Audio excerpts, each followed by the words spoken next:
होते रहे और आज से लगभग 1 करोड़ साल पहले धरती उस रूप में आ चुके थे जिसमें वह आज हमें दिखाई देती है। कहने को तो धरती पर सब कुछ था, लेकिन अभी भी एक प्रजाति थी जो धरती से गायब थे, पर किसे पता था कि वो प्रजाति आने वाले समय में पृथ्वी पर राज करने वाली है। हम बात कर रहे हैं इंसानों के। लगभग 40 लाख साल पहले पृथ्वी पर एक बड़ी हलचल देखने को मिले, जिसकी वजह से अफ्रीका द्वीप के पूर्वी इलाकों में एक नई माउंटेन रेंज बन गई, जिसे आज ईस्ट अफ्रीकन रिफ्ट वैली के नाम से जाना जाता है। इन माउंटेन रेंज के निर्माण से केवल भौगोलिक स्थिति में ही बदलाव नहीं हुआ, बल्कि वातावरण भी बदल गया। वहाँ मौजूद जंगलों में हवा का प्रवाह कम हो गया, जिससे मौसमी हवा वहाँ नहीं पहुँच पा रहे थे और नमी की कमी से जंगल सूखने लगे थे। बारिश न होने के कारण ये क्षेत्र पूरी तरह से सूखने लगा, लेकिन यहाँ रहने वाले जानवरों ने हार नहीं मानी।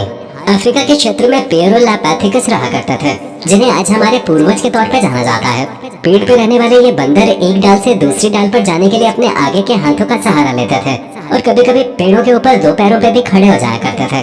लेकिन अभी तक इन्होंने जमीन पे चलना नहीं सीखा था, पर अपने पैरों पे खड़े होने की क्षमता इनके अंदर पहले से ही विकसित हो चुके थे।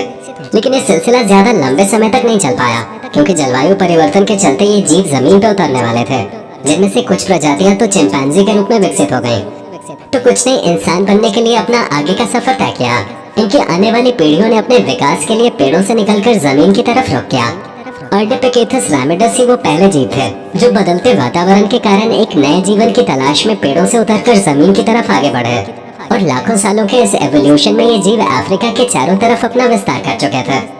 लेकिन अभी भी इनके हाथ काफी लंबे थे। पेड़ों को पकड़ के इधर उधर झूलने के कारण इनके हाथों का आकार टांगों की तरह ही लंबा था, जिसे छोटा और मजबूत बनाने में कई हजार सालों का वक्त लगा। फिर इनके शारीरिक ढांचे में भी बदलाव होने लगे।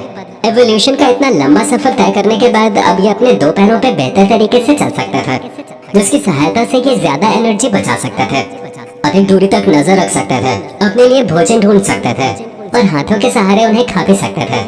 बढ़ते समय के साथ साथ एवोल्यूशन का ये दौर भी चलता गया, जिसकी वजह से हमारे पूर्वजों के शारीरिक ढांचे के साथ साथ उनके स्कल की बनावट में भी बदलाव देखने को मिलने लगे।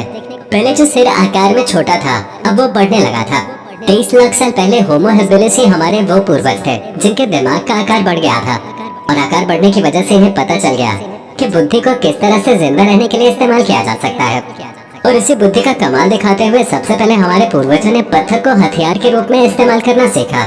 जैसे ही उनकी ये तरकीब काम आई और उन्होंने पत्थरों को नुकीला बनाकर हथियार के रूप में इस्तेमाल किया, वैसे वैसे उनकी जिंदगी और ज्यादा आसान होती चली गई। जैसे जैसे उन्होंने हथियार को इस्तेमाल में लिया, उसी के साथ ही उनके हाथों की उंगलियों को भी मजबूती मिलनी शुरू हो गई। हाथों की पकड़ मजबूत हो गई और उन्हें समझ में आ गया कि कैसे बुद्धि और शरीर का इस्तेमाल करके वो अपने सर्वाइवल को बेहतर बना सकते हैं। वो ये जान गए थे कि हथियारों के इस्तेमाल से कैसे समूह में शिकार करके अपनी भूख को शांत किया जा सकता है। होमो इरेक्टस हमारे वो पहले पूर्वज थे जिन्होंने ग्रुप में शिकार करना शुरू किया, और इन्होंने ही सबसे पहले आग की खोज करके पूरे मानव भविष्य को बदल के रख दिया। ये बात तो आप भी मानेंगे कि मानव इतिहास में आग से बड़ी कोई खोज नहीं है।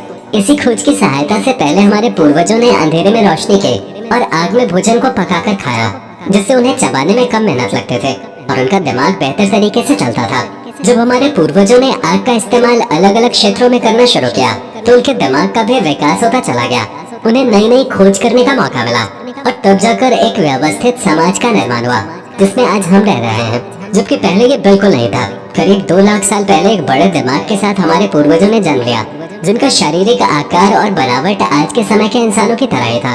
उनके आवाज की नली भी अलग ढांचे में विकसित हो गई, जिसकी सहायता से वो अलग अलग तरह की आवाजें निकाल सकते थे।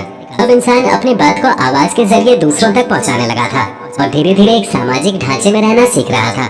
उन्हें लगा कि अलग अलग जिंदगी बिताने से अच्छा है कि लोग सामाजिक तौर पे आगे बढ़े, जिसके लिए पहले समाज, घर और फिर नगर का निर्माण हुआ। कहने को तो आज हम मनुष्य सबसे एडवांस दौर में जी रहे हैं, लेकिन अगर हमारे पूर्वजों ने अहम खोजें करके हमें व्यवस्थित समाज न दिया होता, तो ये सब कुछ कर पाना नामुमकिन था। क्यों दोस्तों, सही कहा ना हमने? बाकी आपका इंसानों के इस विकास के बारे में क्या कहना है, कमेंट करके जरूर बताएं। और इसी तरह के वीडियोस देखते रहने के लिए चैनल को अभी के अभी सब्सक्राइब कर लें।